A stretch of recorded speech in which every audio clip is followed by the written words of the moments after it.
Se você faz ou tá pensando em iniciar um tratamento com remédio para ansiedade e depressão, fica aqui no vídeo que eu tenho uma coisa para te falar.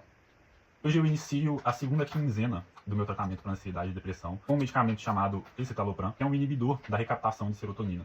Basicamente o que ele vai fazer é não recaptar parte da serotonina que o cérebro libera, ou seja, é como se eu estivesse tomando uma dosagem a mais de serotonina. Desde o início do tratamento eu venho relatando o que eu tenho sentido ao tomar essas medicações e como é que minha vida tem mudado a partir disso. E a grande questão é que, apesar do boom de novas sensações e efeitos colaterais que os primeiros dias trouxeram, as coisas foram se regularizando e eu cheguei na fase que eu tenho achado mais desafiadora. Os efeitos, que são muitos e diversos, começam a diminuir, mas eu tenho chegado naquela fase onde eu sinto muito sono, tenho tido noites de sono muito pesado. Quando eu acordo, parece que tem um ímã embaixo da cama que está me impedindo de levantar e fazer as minhas coisas, iniciar as minhas tarefas do dia a dia. Durante o dia eu bocejo muito, eu tenho muito sono, eu tenho dificuldade de manter a atenção nas coisas. E aqui é que está o pulo do gato. Alguns estudos já mostram que é no sono profundo que o cérebro sofre uma espécie de limpeza. O líquido cefalorraquidiano, que envolve o nosso cérebro, ele penetra nas camadas mais profundas do cérebro e sai levando consigo proteínas e sujeiras que são produtos do pensamento. E isso ajuda a renovar todo o nosso sistema de pensamento, a nossa capacidade de memória. E por que eu estou falando isso? Porque é nesse momento que muita gente desiste do tratamento ou pede para trocar, porque ninguém quer ficar deitado ou dormindo o dia inteiro. Primeiro pela sensação de improdutividade que isso traz, e segundo porque é realmente difícil permanecer na cama, é difícil, a gente não quer, a gente acaba ficando com a ideia de que a gente está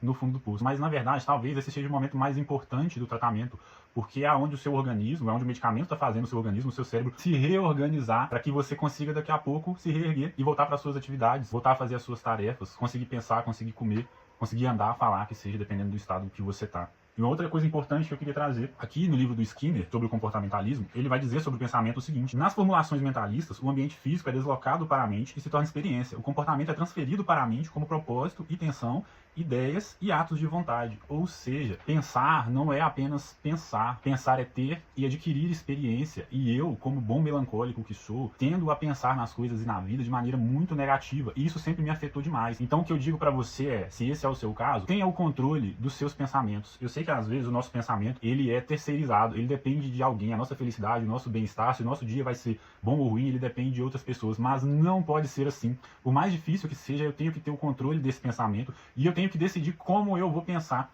acerca das situações, por mais difíceis que elas sejam.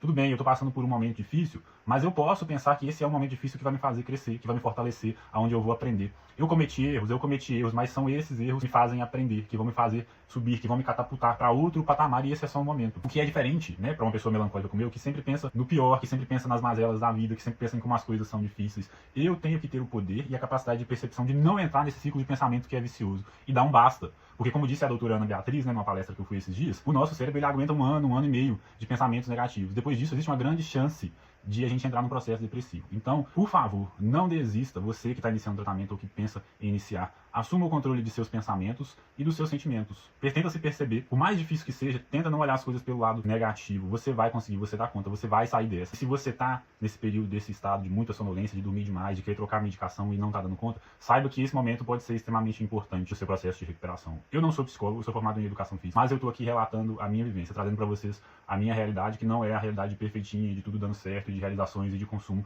que a rede social sempre prega e acaba tornando a vida de muitas pessoas infeliz e de comparação, ok? Então, isso não é uma recomendação, de fato. Procure um psicólogo, um profissional da saúde, procure o tratamento com pessoas que entendem disso que eu estou falando. Se cerque de pessoas que querem o seu bem. Como isso tem me ajudado recentemente, conhecer pessoas que não só me entendem, mas também entendem do assunto, entendem do processo e que me acolhem. Ser acolhido é muito bom, é muito gratificante, tranquiliza a alma nesse processo, nesse momento que é muito difícil para muitas pessoas. Então, tente fazer amizades ou se mantenha próximo dessas pessoas que querem verdadeiramente o seu bem, que possuem empatia, que entendem do assunto e que estão com você independente da situação, sabe te ouvir sem julgar, que vai te apoiar e que vai te dar o ombro e o colo amigo se precisar. Bom, esse é o relato, 16º dia de tratamento. Ufa, seguimos. Não desista, você vai conseguir. Beijo pra você.